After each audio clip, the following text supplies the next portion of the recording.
பரபரப்பான 14வது வாரத்தில் big pass போயிட்டு இருக்குங்க. இந்த வாரம் யார் எவிக்ட் ஆகுறாங்களோ அவங்க தான் 100வது நாள் தொட முடியாத எவிக்ட் ஆகுற மாதிரி அவங்க ரொம்ப ஃபீல் பண்ணுவாங்க.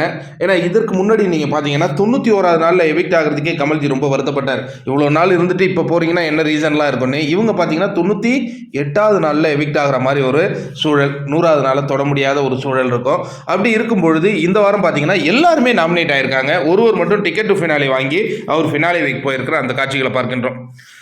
அர்ச்சனா வழக்கம் போல பயங்கரமான வாக்குகள் எடுத்து அவங்க தொடர்ந்து முன்னிலையில் இருக்கிற அந்த காட்சிகளை பார்க்குறோம். அவங்களை தொடர்ந்து மணி அண்ட் தினேஷ் இருக்கிறாங்கங்க.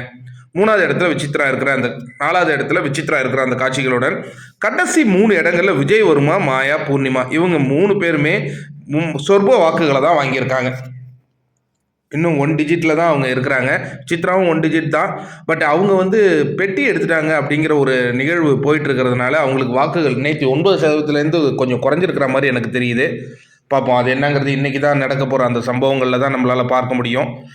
இப்போ மாயா அண்ட் பூர்ணிமா சொற்ப வாக்குகளை வாங்கியிருக்காங்க. இவங்க இருவரில் ஒருவர் இந்த வீட்டை போகணும். அதாவது நேற்று பூர்ணிமா அந்த பண பாக்ஸை எடுத்துகிட்டு போயிடலான்னு ஒரு முடிவுக்கு வரும்பொழுது மாயா தேவையில்லாத அவங்கள பிரெயின் வாஷ் பண்ணி அதை எடுக்க வைக்கலை. அப்படி எடுத்திருந்தா கூட அவங்களுக்கு கொஞ்சம் யூஸ்ஃபுல்லாக இருக்கும்.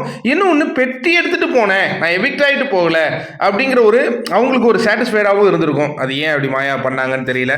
நம்ம பூர்ணிமா இல்லைன்னா அவங்க அந்த பிக் பாஸ் வீட்லேயே இருக்க முடியாதுன்னு ஒரு ட்ராமா. இது 2வது வாரத்துலேருந்து இந்த ட்ராமாவை போட்டு அந்த பொண்ணை தன் கண்ட்ரோல்லே வச்சுருக்காங்க.